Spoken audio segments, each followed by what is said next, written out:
Welcome, Legionnaires, to the Long Live the Legion podcast. Just a couple of guys where we talk about the Legion of Superheroes comic book team and break subjects down so that whether you're just out of the Legion Academy or you're a longtime veteran, you get to know the team a little bit better. I'm your co-host, Jim. I'm your co-host, Jay. And welcome to episode number 8. What are we going to be talking about today, Jay? We're going to continue talking about Cosmic Boy, but we're going to focus on his 1987 miniseries Cosmic Boy. That was a tie-in to the big DC event, the Legends miniseries. Sounds like a plan.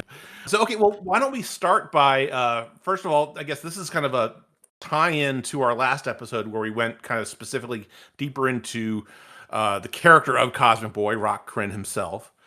And so this was a, like you said, 1986 miniseries that was focused on Cosmic Boy and his girlfriend, Night Girl, aka Lyda Jath or Lyda Jath. And like you said, it was part of the Legends event, kind of crossover event that they had back in the late 80s. So first of all, before we get into Cosmic Boy's part in this specifically, can you give us a quick rundown about what Legends was all about? So, and I think it's really important to know the backstory of all of this. Is Legends was the first big DC miniseries after Crisis on Infinite Earths. So Crisis comes out, it is super popular, it sells tens of thousands, probably hundreds of thousands of copies. And DC said, we want a new one. We want another one. And they decided to put together this series. And the basic premise is Darkseid comes down, Darkseid. I'm not going to be able to pronounce anything today. Darkseid comes down from Apocalypse, and he's decided that he wants to ruin the public's perspective or the public's perception of superheroes. And so he sends a couple of his lackeys, like G. Gordon Godfrey and, Glorious Godfrey and a couple other people, to basically make everybody hate their superheroes. And so you get moments where Captain Marvel thinks he's killed a villain, so he changes back to Billy Batson and refuses to be a superhero. And you have a moment where there's a villain named Brimstone who causes tons of damage, and the Justice League of America is disheartened, and they decide to essentially disband. And then the entire series is about how these heroes find their way again, the people trust them again, and at the conclusion, everything's sort of back to normal. But most importantly, DC uses this miniseries to launch multiple books. So, for example, like the New Justice League, which is like the Giffen, DeMatteis, Maguire version. A lot of people consider like one of the best, if not the best versions of the Justice League. And you get a new Flash, and you get a new Wonder Woman, and you get a new Suicide Squad. And as a part of that, they decided to pull Cosmic Boy into it. Now, can you give us, Jim, a little bit of background about like why you would put Cosmic Boy into a miniseries that's taking place in 1986 when his stories take place in 2986? So the funny thing about Cosmic Boy, and in this context, right, one of the things that you mentioned is that the Crisis was just a big reset button on all of DC continuity. And generally speaking, and I don't remember exactly where this creeps into the overall Legion lore around Cosmic Boy, but he is considered the historian of the team. He's a history buff. He's one of those guys that is really fascinated in things that happened thousands of years ago. So by today's standards, he'd be somebody who's really into Greek or Roman ancient history or the ancient Egyptians, things like that. So he's very much into this time period and the age of superheroes when that started. And so from the perspective of the story, he and Lyda decide to basically take a vacation in 20th century Earth, which is weird to me. I mean, that's just a really strange idea. But that's what they do. And that's why they're in 1986 on Earth. Cosmic Boy shows up in the first 2 issues of Legends, and he joins a big battle against, and I believe it's Brimstone, but if I'm getting it wrong, I'm going to apologize. And he helps out the Justice League of America, but they all get defeated. They end up under a pile of rubble. And then I don't think he appears in Legends again. he just immediately moves into his own miniseries. I can't remember the specific sequence of events if what you just described happens in issues 1 and 2 of Legends, because I think at some point, I think in Legend in Cosmic Boy #1, I think there's some references to Legends #2, if I'm not mistaken here, and so it's one of those things where there is a bit of a crossover between some of these stories, but it's fairly light. It's actually funny, like the very first issue of Cosmic Boy starts out with him walking out of the rubble after being defeated, and it actually says on the first page, like, check out Legends #1 and #2. So it's like, if you haven't read these two books, this doesn't make any sense. So that's a really close tie-in. And then he just kind of goes off on his own. And they only sort of reference Legends a little bit later. So to be honest, if you're going to read the Cosmic Boy miniseries, as long as you understand that he got into this fight and he lost, that's really all you need to know to start the Cosmic Boy book.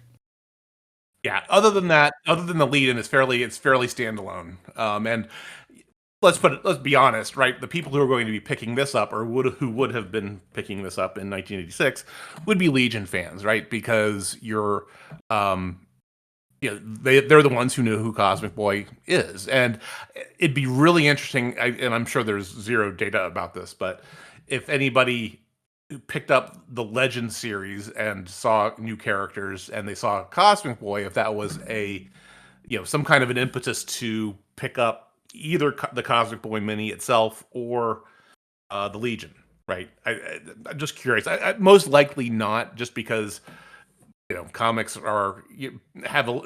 people in comics have a limited amount of bandwidth, right? As far as being able to pick up new characters and finding somebody that they're interested in and kind of going in that direction. It happens, of course, but I don't think it happens as much as the comic book publishers would like. Well, I'm going to disagree a little bit here, because I actually think this was the start of DC trying to figure out if they could get people to buy books that were connected to crossovers that they wouldn't normally buy. And I think they sell more than you think they do. No, I agree with that concept, right? I guess I should be more clear, right? I think from a long-term perspective, right? Meaning, is that crossover purchase sticky? And keep that person reading that same story for months and months and months. That I'm not convinced about. No, that I will actually say is, I don't think it's sticky at all. So I will agree with that point. Sorry, I thought you were going with the, are people actually buying these? And oh no, people will absolutely buy tie-ins. Yeah, I did it myself. Sorry, and it's so I think there were a ton of people reading this book who, so this is one of the most interesting things about this book, is that it's written as if the reader knows exactly who Cosmic Boy is and need no introduction to any of the concepts. Yeah. It's very interesting reading it now in 2025 compared to reading it in 1986 or 1987 or whenever you would have picked it up, because now, like, you read it and it just makes no sense, because this is a character who's so outside of the eye of the comic reader that you would need probably at least 4 or 5 pages to just be like, this is Cosmic Boy and this is where he's from and this is why he's back. Instead, this series starts off with Cosmic Boy walks out of the rubble. He gets hit in the back of the head with a rock, gets knocked out. A rock, get it? Gets picked up by Night Girl. She flies him back to their hotel. And as she's flying him back to the hotel, she's giving her origin story. So she's like, right, hey, this is who I am, and this is how I became a superhero, and this is, these are my powers. And so for the first 10 pages of the book, it's a lot of just, here's backstory about a character who's not the main character of the book. Here's a bunch of sitting around going, hey, history isn't right. And we'll talk about that more. But there's no point of these are Cosmic Boy's powers, and this is what, this is who this character is. You talk about the stickiness, which I would kind of guess killed that stickiness right from the beginning. Like, if I'm a new reader and I don't know who the Legion are, I suddenly open this book and I'm like, okay, who is this guy? Like, what can he do? Like, why would I know this?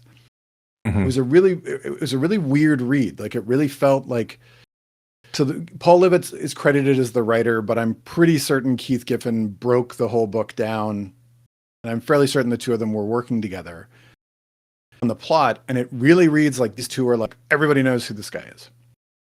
Oh, I agree. I think that's a really, really good point. I was kind of scratching my head at Night Girl's at the amount of time that the story spent on Night Girl's origin, but I think that since she is part of the Legion of Substitute Heroes, even if you are a casual Legion reader, you may or may not even know who she is, right? So I think that's important to make sure that you tell that story as kind of creepy and weird as it is, because it's a little bit stalker-esque. But yeah, it is curious that there is not as much discussion about Rock's powers and origin in that same manner. It's sprinkled throughout the story, but it's not as in your face. Here's what I can do, and here's why I can do it. Here's how I came to be this person that I am. Here's what I'm kind of curious about is I wonder if this was there's a part of me that thinks that this was the Legion creators going, everybody knows who this guy is. But I also wonder if it's like in 1986, Legion is, depending on which stats you want to look at the bare minimum, one of the 5 or 6 best-selling books DC has. So you could almost make the argument that they didn't need to explain him, or they didn't need to explain him as much because most DC readers would know this guy. Yeah. Much more than, say, like most of the characters who were in the JLA at the time, when you've got like Vibe and Gypsy and Vixen and Steel, and 50 points for anybody who can name the powers of 2 of them, let alone all 4. Like, I mean, it's really weird looking back at this time period, and I've written a ton about this, and it always breaks my brain a little bit when I read this. Like, Swamp Thing was selling better than Superman or Batman or Wonder Woman or Justice League at this time. That's fascinating, actually. As was the Legion, as was the new Teen Yeah. Titans, right? Yeah. You see this and you go like, yeah, like Cosmic Boy might have been the big name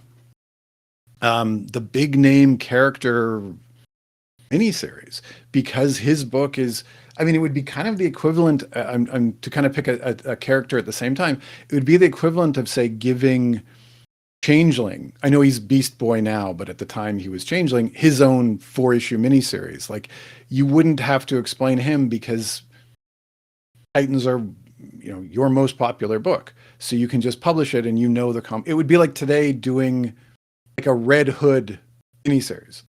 Or even, I mean, even though he has his own book now, but Nightwing, right? I mean, they're the leader characters, right? You don't have to take Nightwing character and say, where does he come from? Because everybody knows, right? And it was such a different world at the time. And that's one of the most interesting things about reading this, is that you actually realize, like, of all the characters in Legends, Cosmic Boy might be like, he's not the top tier of, like the Batman, the Superman, the Wonder Woman, but he's probably the next tier down, and he's definitely ahead of all the characters who show up in Suicide Squad, and he's definitely ahead of a lot of the characters that end up in the new Justice League. Like, this was literally, like, between Crisis and this was the first time we're seeing Blue Beetle. I mean, I think he had his own series by this point, Mm-hmm. but it's not selling like the Legion is. So I kind of wonder if that's why he was in the first 2 issues, because they're like, we need the Legion fans to come in and read this so that we can get them to go read, the new Captain Marvel miniseries or whatever it might be. Right. And which again is so fascinating to think about, is that the Legion were the Legion participation was the way to entice more fans to try this book. Yeah. Well, I mean, It's funny that you mentioned that. So, especially, and I hadn't really thought about this until we're having this conversation right now, but this happening in 1986 with this Cosmic Boy mini, I'm thinking a lot about 10 years after this in the reboot Legion, right? When there's a core, like half the team gets transported back into the 20th century, right? And we had a very similar thing. Legion had their own kind of title going in from ongoing that was basically set in the 20th century at that point. But there were a ton of crossovers over that. But they had the Final Night crossover in a similar way, and you had a lot of other guest appearances here and there and everywhere, where those stranded Legionnaires were making these guest appearances here, every now and then, for the sole purpose of broadening the I guess not the appeal, but the knowledge about, hey, there's this other book over here you can try out. And that was the thing, like when you see, so for example, like the Legion showing up in Final Night as that big crossover, and there's this key part of it, but it's been so long since people knew who Pharaoh Lad was, or I mean, he's Pharaoh then, and so they had to explain everybody. And I think the whole goal was, can we get more people to try this book? Whereas here, so I'm going to go off on a little bit of a Legends rant. So if you're going to look at a miniseries, or if you're going to look at one of these big company crossovers to blame and say, this is the reason why we have all these horrible multi-title crossovers with all of these issues that you have to buy, Legends is where it started. Because Legends exists solely to get people to buy new books. I mean, as a story, it's pretty meh. Like, there's a lot of parts of it that just make you scratch your head and go, that's the dumbest thing I've read. One whole issue exists just to introduce the Suicide Squad. One whole issue just exists to introduce the new Justice League. There's a ton of Captain Marvel because they know they want to get him into his own book. Wonder Woman shows up for no reason at all, just because her new book is coming. Like, it is, it's about as cynical of a miniseries as I can think of. Oh, I could think of a few more, like Bloodlines or Eclipso or. Oh, okay. Okay. Yep. No, I'm not going to argue Bloodlines because that was just wow. But I mean, it's the same. Like you hire, if not the most popular artist of the time, John Byrne is in the top 3, and you say, hey, we want you to do this miniseries, and we're going to make you draw the one thing you can't draw over and over and over again, and nobody's going to care, which is children. And if you read Legends, you can't unsee just how he struggles page after page after page. And that gets more people to read it. And I mean, half of the books are just recaps of what happened the book before. But it did its job. It got people to try all this stuff. But I wonder, but then what I find really curious about this is that I would argue this Cosmic Boy miniseries doesn't do any of that. How do you mean? Well, if I had never read The Legion before, and this was the book that would get me to get excited about reading The Legion, do you think it succeeds? I would say no, because there's very little Legion appearance in this other than Cosmic Boy and Night Girl. And Time Trapper at the end of the day. Yeah, I would agree. Yeah, I would agree. I mean, I think this book exists for a very different reason, and we're going to spend a ton of time talking about that in a bit, but I don't think it exists to get people to read The Legion, which is why it's really fascinating.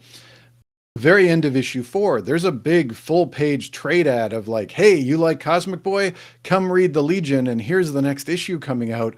But at the time, Cosmic Boy's not in The Legion. That's right. Like, he's already quit. That's right.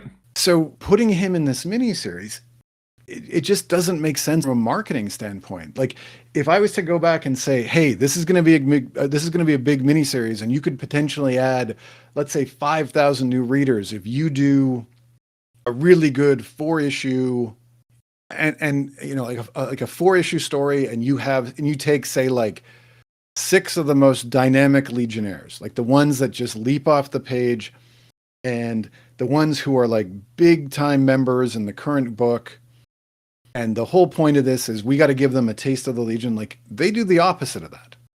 Well, I think where I think you're driving at is kind of revealed on that last page of the last issue, right?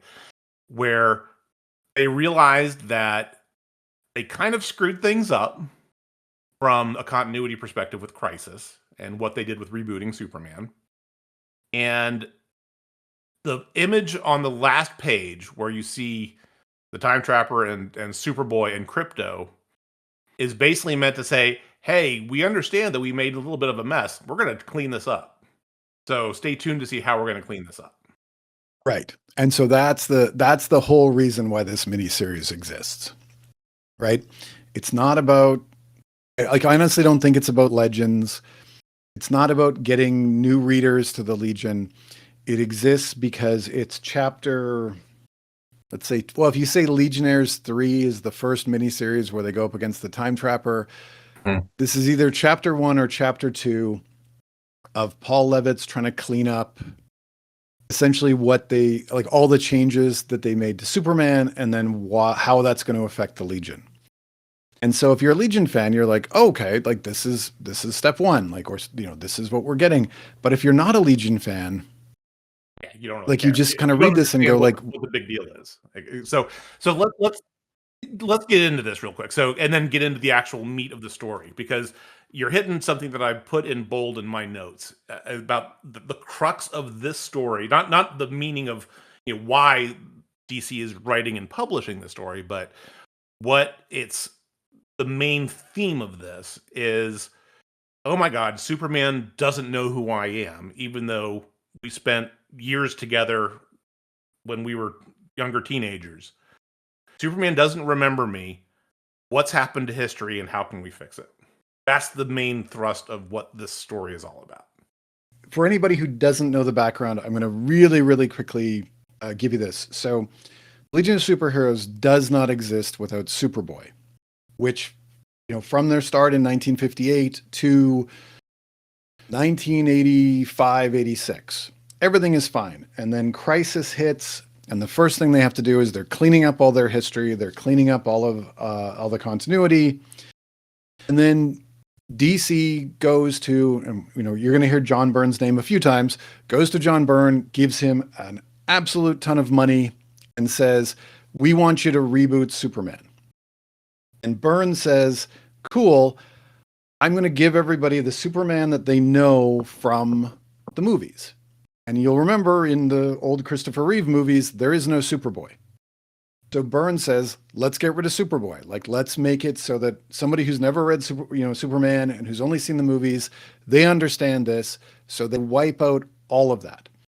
And suddenly Legion is sitting there going, okay, so how do we do this if we don't have Superboy? And for every other DC comic, nothing really changes. Like, you just have Superman showing up and everybody responds to him, and it's insanely popular. People love it. So there's no way DC is going to go back from it. You've got this little corner of the DC universe where suddenly they're stuck with, how do we deal with the fact that everything our team is built on doesn't exist anymore? And they've got to start figuring this out, and they've got to start coming up with a story. So this is the thrust of this. Cosmic Boy goes back in time and he realizes that history isn't the same. So he meets Superman, and Superman's like, who are you? I've never met you before. And Cosmic Boy's like, what are you talking about? And there's other little moments as well that get to parts of the miniseries, like using nuclear power as a weapon. In the Legion's history, that never happened. But of course, obviously in our history, it has. And then getting humanity to the stars, which, you know, reading it from 2025 when we still haven't gotten there. And in 1986, they were like, we're so close. We're going to get people to live on another planet. He realizes none of this is happening. So his history is completely different. Yeah. And it all comes down to, well, how are we going to fix this? Yeah. And to your point on that, I was actually kind of fascinated by a couple of the choices they made here, because they referenced, in one of the panels, they referenced the Space Shuttle Challenger explosion, which happens in January of '86. This book comes out, I think, in like September. So, you know, they basically took right off of the headlines effectively, and put current events into their story and kind of wove that into the narrative of why humanity hasn't made its way to the stars. The other piece of this too that we really need to make sure that we talk about, because it's throughout this miniseries, but it's also addressed in this particular issue as well, is the fact that, as well as the main Legends storyline, is the fact that Darkseid, like you mentioned earlier, is kind of turning normal people against superheroes. So the people who used to think that Superman and Batman, all the Justice League, all the superheroes that we're used to seeing as saviors, they're now just causing problems. And you mentioned Glorious Godfrey, who in this story is G. Gordon Godfrey, which is, if you don't know American politics and history around the Watergate era, that's a ripoff of G. Gordon Liddy, who was kind of a right-wing kook. He's a story into himself. I highly encourage people to read it if you want to scratch your head about why this person could even get in any kind of position of authority. But anyway, the whole concept of can I crack the joke of, I don't think anybody asks that nowadays. I think. Well, I mean, not to go down a rabbit hole on G. Gordon Liddy, but it was actually in the public consciousness as recent as like within the last 10 years. So, but I guess the point being is that you had a bunch of people using populist rhetoric. In this case, it's Darkseid and his minions, but using populist rhetoric to spin up the masses and get them angry at what is actually good authority figures, right? The message, reading this in 2025 in the United States and probably in Canada too, kind of hit a little bit close to home, and it was kind of sad because here we are, how many years later, and we're looking out the window and on our televisions, and we're not seeing much difference of what's going on. But that's wanted to make sure we did address that particular piece of the story as well. Yeah, it is.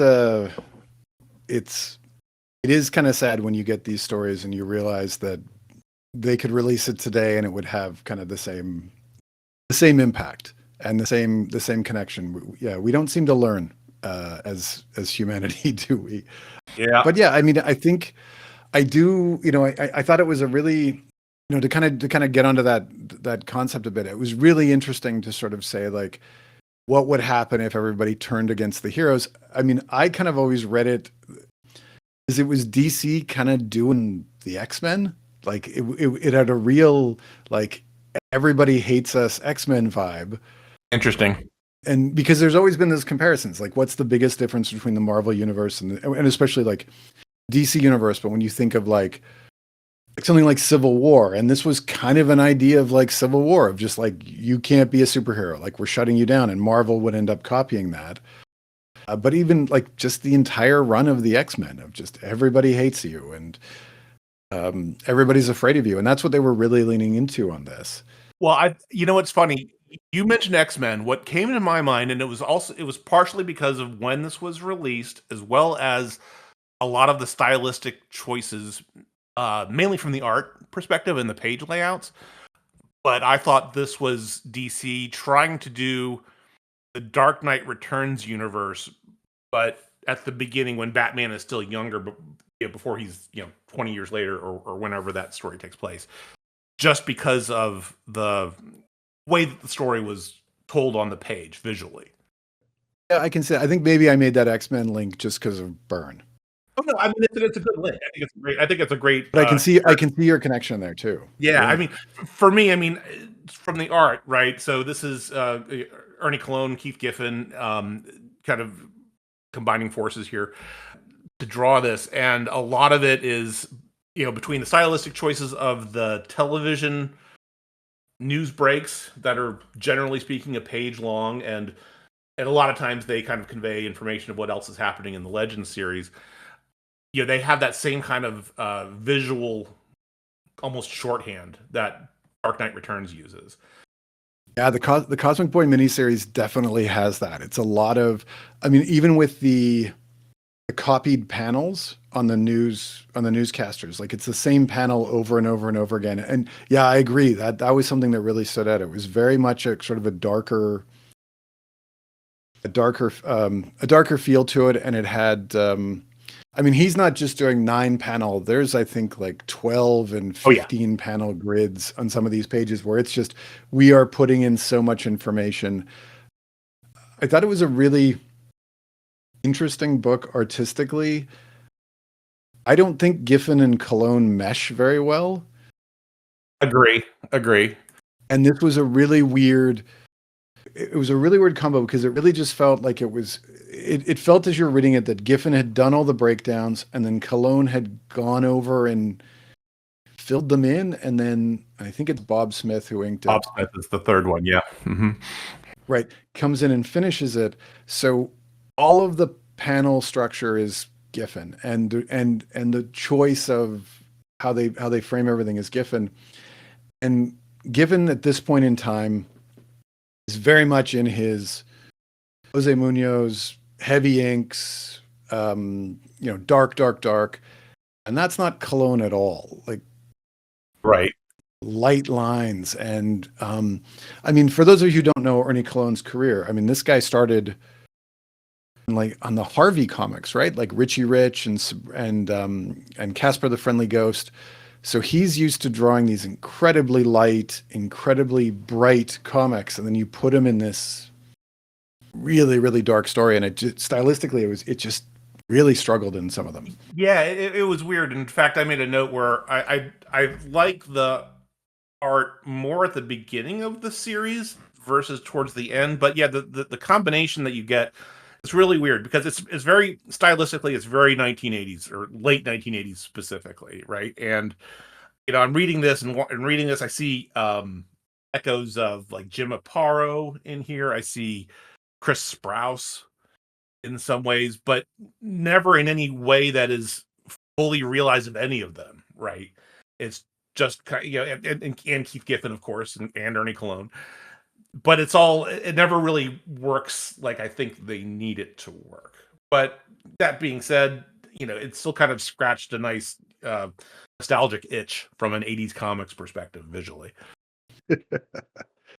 Yeah, I can see that. I just, again, to go back to the could you use this book to sell more Legion books? It was just a weird choice. But then having said that, at the time, Keith Giffen's art style and his work is selling everywhere. Like so I mean, as much as we might look back at it now and go, at the time, this was probably something that everybody really connected with because they were used to this style, right? I was just gonna say that, like I said, I mentioned Jim Aparo. I was like some of these frames, especially the ones like that have Superman in them or whatever. I'm very much seeing that kind of look, and from when I would read like the late '80s, early '90s Jim Aparo Batman.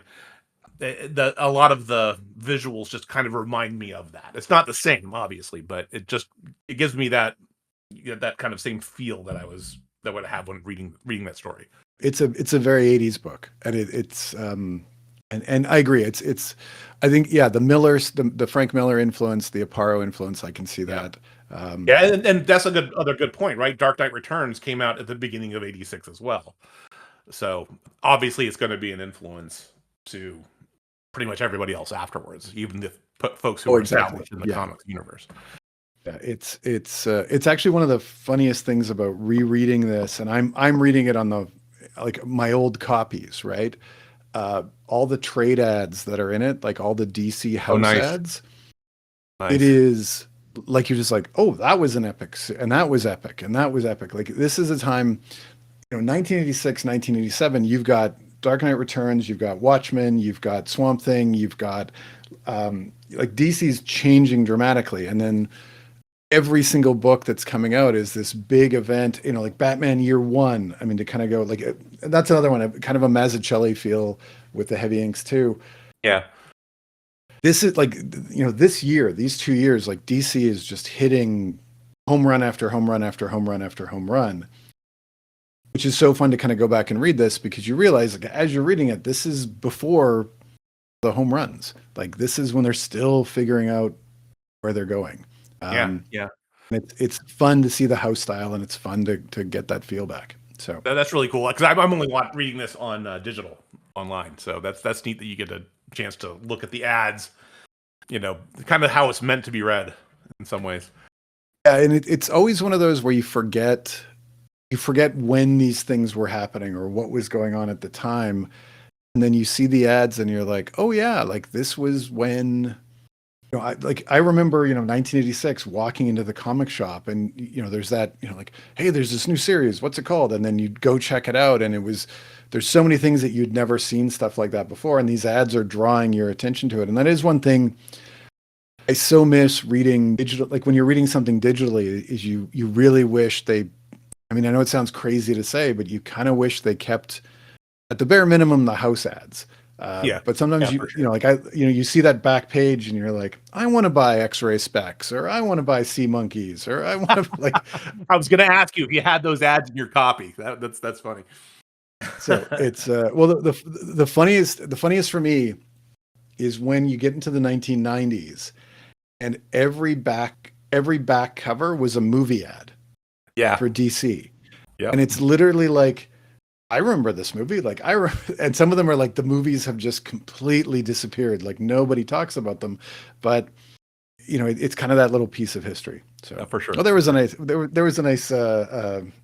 black hole that we went into for a bit. No kidding. I could Well, talk about comic ads for days. So exactly. We'd have a whole episode on that. Hey, so let's get back into the story because I think we've talked a lot about the stuff around the story. The creators and the art and all that kind of stuff. So let's get into the story itself. And for the first issue, it really doesn't hit much until towards halfway and maybe 2/3 into the way because the rest of it's all set up of telling Lyta's backstory and what's going on and blah blah blah, all that stuff. But the real story kind of kicks off to me when they see certain happenings going on in Florida.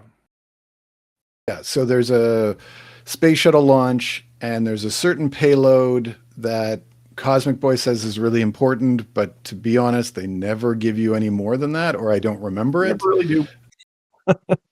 So he flies down to Florida to go save this shuttle because the shuttle needs to get into space. It's basically like the first step towards humans colonizing the rest of the universe.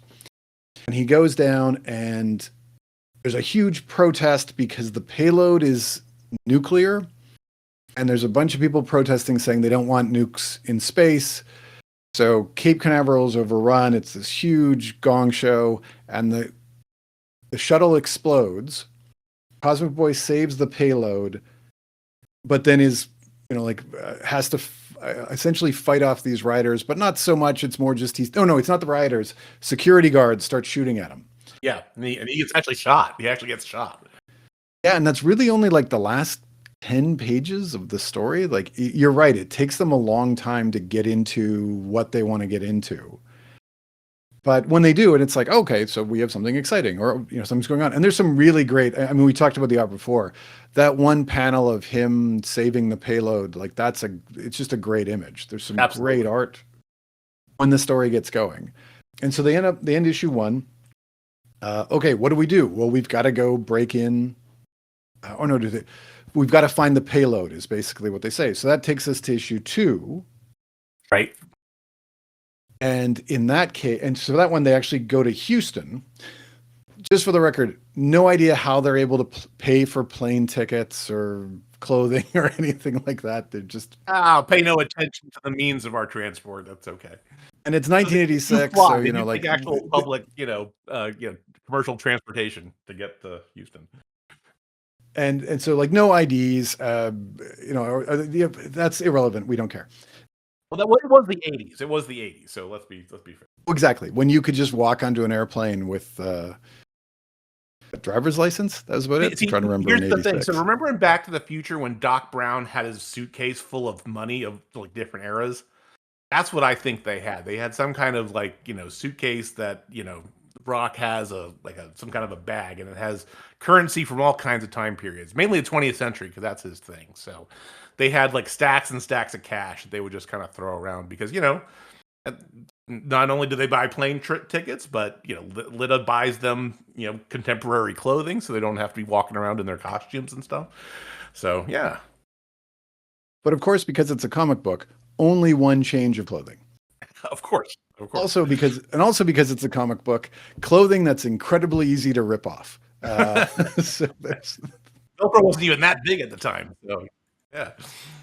So issue 2, they get to Houston. They break into NASA to find the payload, but before they find it, they meet up with this scientist and astronaut. They kind of say that he kind of does a little bit of everything. They talk for a little bit, and then there's another set of protesters who break into NASA. So in this case, Cosmic Boy and Night Girl have to help all of the NASA scientists fight off this mob. And they don't actually ever get the payload. They don't actually ever accomplish anything they really set out to do. They just kind of walk away and go, oh, well, we didn't solve that one. Unless you remember issue 2 different from the way I remember it. No, that's about right. I mean, it ends up being this big riot that the scientists even get into, and start punching people, which was kind of interesting.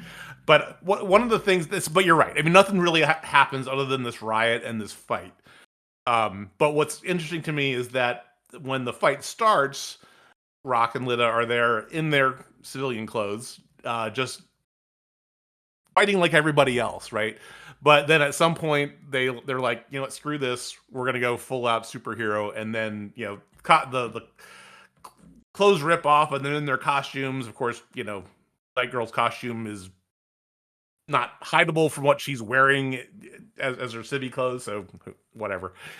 She starts the fight in a mini skirt, and then she ends it in her costume, which is full leggings. And I'm like, hey, don't know how, when, what. Like, yeah, but once they go into superhero mode, the fight turns around, and basically Rock takes over and goes through. Actually, well, I guess to be clear on what happens, I made a note here. The crowd actually rips Cosmic Boy's clothes off of him to reveal his Cosmic Boy costume underneath. And then at some point, Night Girl, after some kind of a break, changes after Cosmic Boy kind of diverts everybody. But when they start actually doing this, the fight's over, right? They're able to use their powers to corral all the rioters to get them out of the facility and all that kind of stuff, just within a matter of a couple of pages, which I thought was cool. That was, why hide who you are? To your point of the X-Men, right? It's just do what you're going to do, because with the gifts that you have. Yeah, well, that's all the thing with Legends, right? Is the president has made it illegal to be a superhero, so they're all kind of acting on okay, we can't do anything, and then there's those moments where it's like, okay, so you're okay with the scientists getting beaten up until it gets a little bit worse, and then you decide, okay, I'm going to break the law that you don't understand or don't care about. But yeah, it's a great superhero moment, right? They're in this fight, and then boom, the costumes come on, and now we get them in all their glory. And the people, of course, realize like, oh, we're going up against superheroes. Okay, we're in big trouble, and we have to rethink this. The way that I read this, I was always, kind of, even though it's spelled out on the page, but mentally I'm still shorthanding it and saying, well, they're not fighting with their powers because they don't want to change the course of history because they're time travelers. But really, it's exactly what you said, is that they're superheroes are effectively illegal. So, but that just kind of goes to show how you can kind of short circuit a storyline in your head like this after you read it a million times. Oh, exactly. Yeah, but talk about the reveal at the very end of issue number 2. So at the very end, they reveal that the scientist / astronaut who's been helping them, his last name is Krinsky, like Rock Kryn. So the inference is that this is Rock's great grandfather, and he's one of the people who he's one of he's how he will exist. There's parts of me that hate when they do this, and I get why they do it, but it's like it's just kind of one of those things where you say like, oh, okay, it's a comic book cliche that they throw these things in. And I kind of just shake my head at it, but it's a nice little moment. Unfortunately, they did nothing with it. Like, I don't Yeah. even think Rock noticed it. So Yeah, you know what? I think you're right. I don't think they even made any hay out of it, which was kind of interesting. But he's just Jason. He's not Dr. Krinsky. Hello. Although I will say that the way that Jason is introduced, reading it just straight, I thought that the reveal was going to be something a little more sinister, like a Task Force X kind of thing, right? Because it gives the whole vibe of I've been watching you, and I want to recruit you to do X. Instead, it's like I have a feeling you're one of the good guys, and maybe you can help me out. The vibe kind of plays a little bit weird there, but ultimately, I kind of like it as a whole. In fact, this is one of the things that I like the best about this miniseries is this whole thing that happens here in Houston. well, I mean, to be honest, it doesn't get better than this. So this is the high point when the three of them are working together, and you've got people from the future and Guy from the 20th century chatting, and yeah, again, I complain about these kind of cliched meetings, and it's like, oh, it's like the same. Like when they revealed Laurel Kent, I remember just rolling my eyes almost to the back of my head. It's just like, you don't need this. Like, let's just and either Laurel Kent reveal, whichever one you want to go with. It's still me rolling my eyes in the back of the head. Right, right, right. All right, so let's move forward. Issue 3. They try to go through time. They can't. They break the time bubble. They go back. I believe they're in Metropolis. Yes.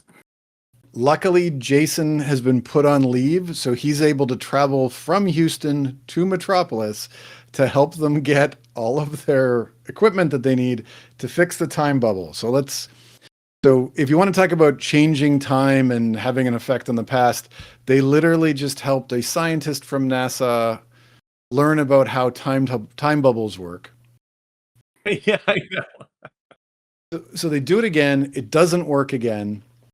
It doesn't break this time. I don't know what they did differently. And then the third time they try, Rock uses his magnetism powers, and we get the big reveal of not only I think they'd revealed that Rock was born on Earth a long, long time ago, but then they revealed that Earth has the strongest magnetic field of any planet that humans have colonized. And that's why he can do this. So he essentially uses his powers to supercharge the time bubble so it goes super quickly, and then they're able to break through this barrier that they can't get through. They fly all the way into the future, actually keep going until they crash at the end of time, and they face the time trappers. So we finally get the reveal of who is the real villain of the series. And I hate to say this, it really is just a up, down, we're through, and you're like, okay, that was issue 3. Like, Yeah, I had a lot of questions about this one, kind of like you said too. I think that, and again, this might be just my own headcanon going on here, but I always figured that this is again off-panel storytelling, so not very good if this was the intent. That Rock had somehow contacted Jason to say, "Hey, can you help us out?" And Jason himself went on leave to go help them and drive up to Metropolis or whatever. But again, that's not really spelled out in the way that you just described, and what's in the book. there's just so many questions about this. So, like, how do they call him? How do they get a hold of right, him? exactly. Like, right, without and again, like, without knowing his last name, how would and again, this is 1986. Nobody has a cell phone, so we got to find, there's just so much of this where it was just more, we wanted to have another scene with Jason and Rock talking. And I will say this, for a comic where not much happens, the dialogue is at least really good. So, like, the conversations between Rock and Lita and like, that makes this book work, or at least makes it more interesting than it should be. Yeah. Because it really is like, okay, like, they're here. Okay, this isn't. And it almost felt to me like they said like, oh yeah, we have to get the time trapper involved. Well, I guess we should maybe do something. And then because it doesn't tie into anything else that's happened before. Like it's literally they just go, okay, we can't fix it. We don't know why history isn't right. Let's just go home. Yeah. I mean, I agree exactly with what you're just saying there. I think you hit the nail on the head around Rock and Lita because I made a note here that said we really understand that they're a couple and why they're a couple. They love and respect each other quite a bit, and I like that dialogue, the back and forth with them very much. But again, all the other issues here just kind of nag at me. The biggest one is what you also pointed out: the whole thing about Rock being born on Earth and Earth being the best magnetic field of all of the UP planets. That, why don't we have a million other Brawlians being born on Earth? You know what I mean? If they know this, if they know that Earth is has a better magnetic field, why don't all these people come to Earth and pilgrimage to the home world to have their babies and have these uber strong Brawlian kids? I don't know. It just seemed a little bit weird to me. See, my question around that was why, if Earth has the strongest magnetic field, wouldn't the kids with magnetic powers be born on Earth? There's And that I'm like, too. so then why are they being born on Brawl? The other Like thing. so many things where you're just like, I don't like, why did you write this? Why did you write this? Yeah. It's a weird thing to put in there. I mean, you could have just said, you could have had the whole thing. Well, I was born on Earth and I have these powers innately, and this made them better, and left it at that. Yeah, because otherwise it just adds too many questions. Yeah, yeah, because or it's just that's why my powers are stronger on Earth than somewhere else, but they've never made that connection. Yeah. The other thing I that mean, stood out for this sorry. oh, I was just gonna say the flip part of this though is that it explains, that Cosmic Boy he's a badass with regards to his powers. He can do some pretty incredible things. So that was good. That was when you have a miniseries that's focusing on a particular character, it's good to have this kind of moment in a story like that. I would argue that moment should have come in issue 1. I would agree with that. I would absolutely agree with that. That should have been a issue 1. He goes and that should have been the moment when he's first joining the JLA and you see how much of a badass he is. Yeah. That's where that exists. So then for the rest of the series, you go, okay, this guy's really powerful. And they didn't do that, which is why I say it's written as if they said, everybody who's reading this will know who he is. So we don't need to have this moment.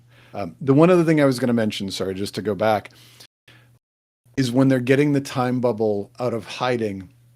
And they're tearing up literally the park. buried.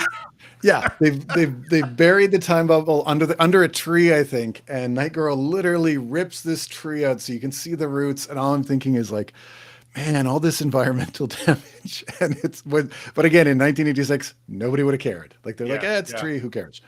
Although I will say that moment, as well as pretty much the way Lita was portrayed the entire miniseries, I kind of loved it. I mean, because she is just like, I don't give a damn. We're taking people out. This is stupid. You know what I mean? And she kept on just being super headstrong and just going after it. And I thought that was great. That really entertained me. Because especially when you get the beginning of the story and you have the backstory of like, oh yeah, I was kind of this weird fan stalker thing that begged my dad to give me powers and all that stuff. But then when she's actually, in play and in action, she's just like, get out of my way. I am doing what I need to do and not suffering any fools. I thought it was great. I really liked that part of it. I was actually going to mention this when we get to issue 4, but since you just brought this up, there are moments of this book where I literally was like, this is the Night Girl miniseries. Like, and if they had just changed 2 scenes, you could have called this Night Girl and it would have made more sense than calling it Cosmic Boy. Absolutely. Because you're right. Like they put her at the center of everything. She's doing tons of stuff. I really love the character work. And I did mention this before, like the scenes with her and Cosmic Boy were great. I think for a lot of it, they completely ignored the limitation of her powers. They're just like, she's strong. We don't care. Like, we don't care if it's night or day. Let's just let her roll. And I thought that was, interesting. But yeah, I mean, like she's kind of essentially the star of the book, especially when you get into issue 4, and we'll talk about that. Like they end up at the end of time. They go face to face with the time trapper, and he basically says, okay, I'm going to give you guys a gauntlet to run through. You have an hour. If you can't get back to your own time in an hour, you have to stay here and be my slaves. And then the book just follows her. Like, you don't see anything Cosmic Boy does. It's just her beating people up and fighting her way through this. Right. And then they kind of reunite, and it was like, that's an interesting choice, but I mean, I'm down for it. It's she's always been one of those characters who I don't think they ever did enough with. So it was nice to see this, but it's just fascinating that a Cosmic Boy miniseries doesn't really focus on Cosmic Boy. But that's like, I think you basically summed up our entire discussion right there. Is that this should have been called the Night Girl miniseries. But both of them, right? That's like, I love that aspect of this. Right, there's some neat little things in here, like her. I don't know if this is the creature from Star Wars or the creature from the Fellowship of the Ring with all the tentacles that they're fighting, and then they encounter all the people throughout time, all the villains like the Nazis and the Romans and stuff like that. But yeah, she just kind of mows everybody down. She encounters them. It's pretty wild. And as far as I remember, in sunlight. Like, there, I don't believe it was nighttime when she's doing this. They're very vague about that. But yeah, and she's just a complete badass, and it's really fun to read because she's always been one of those characters who you'd see pop up, and you're like, yeah, they could do so much. And I think it was Retro Boot where they paired her with Shadowlass and just let her go nuts, or was that they did it only a couple of times, and I was like, I've always said this is since I've been reading this book that those two make a natural partnership from an action perspective, right? I mean, you should always pair the two of them apart. I mean, the reason that they did not give Night Girl full membership is because she has to work under the cloak of night, but if you're pairing her with Shadowlass, you always have that. So why wouldn't you leverage that? It's kind of like the weird excuse about why they didn't why they didn't accept Polar Boy. It's like, he has a good power set. Bring him in. Especially when you sit there and say, like when Sunboy first joined, literally all he could do was get bright. Like, it was, hey, he didn't have his fire powers in the beginning, and you're like, so he got in, but Chlorophyll Kid didn't? Like, what? And you're just like, but it was the 60s, right? They didn't have to make logical sense. They just had to do it. And most of the readers didn't care. But yeah, so anyway, so they end up, just to kind of wrap up issue 4. So they end up with this big final showdown, and the sands of the hourglass are coming through, and Time Trapper is gloating that there's not enough time to get back to the 30th century. And in a moment that makes zero sense to me at all, Rock is somehow able to make glass twist, even though there's no metal in glass the last time I checked. I didn't research that aspect of it, and I did want to know if you'd done any research on this. Would there be any metal in an hourglass's glass? Well, let's go with would there be any metal in an hourglass that's been created by Time Trapper? Yeah. Like, forget about whether it's a real one. And I think in glass, I mean, it's made of sand. I mean, I guess but it's not iron. Like, it was one of those things. It was a cool scene in that he twist this, but it just didn't make sense. Well, like, it was, I don't. So I'm just doing this on the fly here. But according to our, the internet, let's just say the internet, clear glass contains naturally occurring iron oxide, which gives it a subtle greenish tint that becomes more noticeable as glass thickness increases. So, unless Time Trapper were to use low iron glass, also known as extra clear glass, then you wouldn't do that. But there's still iron in that. So there you go. The more you know. I still don't know how he's able to twist glass. Well, here's the guy who can also manipulate the iron in people's blood. So, let's just go with it.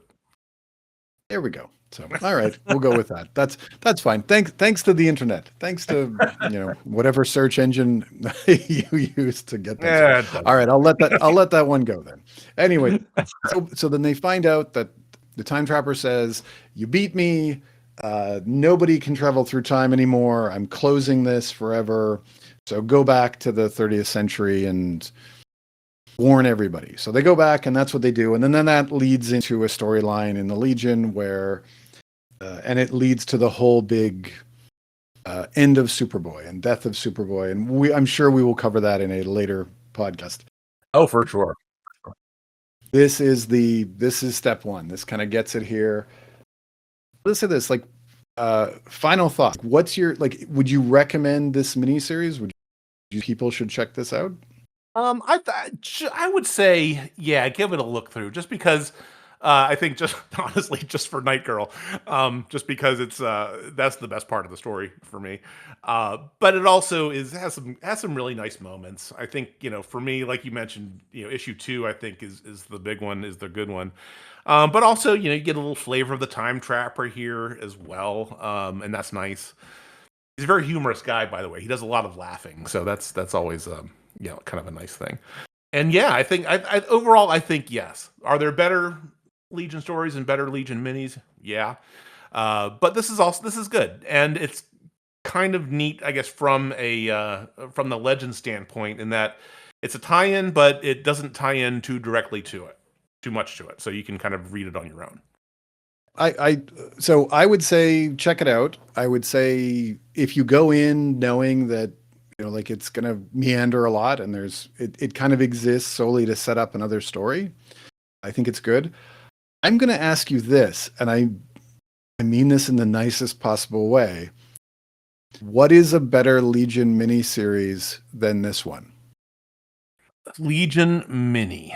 I was going to argue that this is quite possibly the best solo. I think it's the best solo book for any Legionnaire. Okay. I gotta think about that. As soon as you said miniseries, I was like, and I will just say this: that's not a high bar to clear.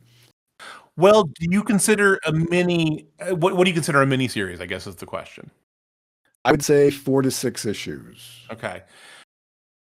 Because I think Legion Maxi. Yeah, Lost is a Maxi. I would say Worlds, but Worlds is actually more of an anthology series, is what I would define that.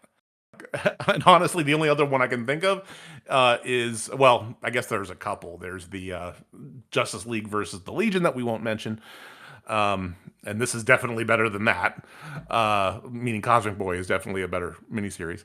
The only other one I can think of is the Inferno mini from the 90s, and the less said about that, the better, probably. Because there was the Timberwolf. Oh, that's right. I forgot about that. I have to reread that to give you an honest answer on that one. And then Legionnaires 3. That's not a solo story, though. Is kind of. It kind of is, but kind of isn't. And then then there's the Karate Kid series, but aside from that, I don't think there's anything else. Yeah, and so, I mean, look, I think, especially as a Legion completist, I'm gonna read it. It does set up one of the most important stories in Legion history. If you like Cosmic Boy and Night Girl, this is a real treat. Like, they write them really, really well, and I think this is kind of one of those. It reminds me of sort of those movies where you watch where the two leads are so entertaining that you don't care if the rest of the movie doesn't make any sense, and that's what this series is. Like, you like these two characters, you're going to be down with it, and I think that's the strength of the series. Yeah, although the one thing that I didn't like, that consistently bothered me about the miniseries, was that Night Girl's design, the way that they drew Night Girl, and mainly her facial expressions in her face, was extremely inconsistent. It didn't seem to have the same. And it was probably because you had 3 people under, as part of that illustration team. It just did not seem consistent throughout all 4 issues. But that, I agree. Again, if you're focusing more on the story, then that kind of is a lesser factor, but it's still, to me, that jumped out a lot. I think for me, I didn't notice it. I probably shouldn't say this because it's going to sound really mean. I didn't notice that inconsistency because I had just finished reading the end of the JLA, which wraps into Legends. I kind of did a deep dive into all things Legends, and the artist at the end of JLA was struggling with every character. Like nobody was looking the same panel to panel to panel. So I just got used to like, okay, I'm going to follow the costumes. And so this one, I didn't notice it as much. It was more, I just noticed oh, that's a Giffen face. Oh, that's a Cologne face. Oh, so it was more, I was noticing which artist I thought did more on the panel. And that to me, and so then it just became entertaining to read, like, okay, so Cologne did this page. Okay, so like, oh, this was interesting. Or again, or the inker couldn't figure out which one to do, so just picked one, and that was kind of how it went. It's, I think it's a miniseries. It's a product of its time. It's very fascinating to read. They're talking about space shuttles, and they're talking, I mean, especially Legends. Like Ronald Reagan is a key figure in the Legends series. It's fun to read something that's 40 years old, and you kind of get that taste of what happened before. I mean, are you missing out if you don't read this and you just roll through volume 3? Nope. But it's a nice companion piece, and it's a good bit of character work. I'll just go with that. Yeah, it's one of those things where if you're reading volume 3, you get that moment where Lita and Rock kind of burst in and like, oh my gosh, stop everything. We have to, time is under assault. That kind of thing. So it's nice to be able to, if you're reading volume 3 and you get to that moment, it's good to go and kind of read this to get filled in on what happened, because it's honestly, if you're that much invested in the Legion and you're reading that, it's worth reading this. It is kind of how I feel about it. No, I agree. And I will say this, like, this is a popular miniseries. Like, this did sell. When it came out, people really liked it. So it's one of those things you can kind of get another taste of what were people into 40 years ago when they were reading comics, like what worked. And this one did work. I think it shows a lot of Giffen and Levitz at their strengths. Like, I've said this many, many times. I mean, I don't think Levitz gets enough credit for being one of the best writers of female characters in comics, and this is another example of that. Agree, 100%. I mean, we have rambled about this for an hour, so I think we're going to wrap this up. I hope it was enjoyable for everybody else. I got to be honest, sometimes it's really fun taking a look at these books that aren't perfect, that we're not like, hey, you got to read this. This is awesome, because there's always these gems and there's always these little hidden bits. And this is one of those series that's like that. It's not perfect, but it's definitely worth checking out. So as we reach the end, I'm going to ask Jim, I did this last time and then I was wrong. Is there anything before we wrap it up that I'm missing, or? Nothing this time. I'm sure we'll have stuff for the next episode, though. Awesome. Okay. So where can everybody find you? All right. Well, I have my Legion Reviews website at jimboslegion.blogspot.com, where I try to post one comic a week that is somehow Legion related, and I'm like 3 weeks behind, so don't hold me on that. You can find me personally on Blue Sky at jimbofett.bsky.social. I'm on Reddit at jimbofett87, and on Discord as jimbofett, where you can find me on the Legion Fan Club server. How about you? Perfect. So same sort of thing. So I'm writing a weekly column where I try to cover, I cover 2 issues. I'm currently working my way through the 3-boot Legion, and you can find those columns at jmlonglivethelegion.blogspot.com. And personally, you can find me on Blue Sky at jmckiernan.bsky.social. You can find me on Reddit at Drake Burrows. And again, I picked my names after Wildfire. Same with Discord. You can find me as Drake Burrows. And if you want to reach out to the podcast, if you want to send us an email, the podcast email address is longlivethelegion2025@gmail.com. And we're also on Blue Sky at longlivethelegion.bsky.social. Nice. So we are almost everywhere. Almost, but not quite. And you can also find us wherever any fine podcasts are streamed. We will see everybody in 2 weeks. Have a great day, and long live the Legion. Long live the Legion. Hey. Oh, hey, Jeff. What's going on, guys? Oh, talking about Superman. Oh, cool. I could talk about Superman. I could talk some more about Superman. We know. I'll bet a few people would want to get in on this. I'm down. You know it. That sounds like fun. I'll do it. Cool, let's do it. We can call the show Men of Steel. And you can find it at certainpov.com. Or wherever you get your podcasts. Yay!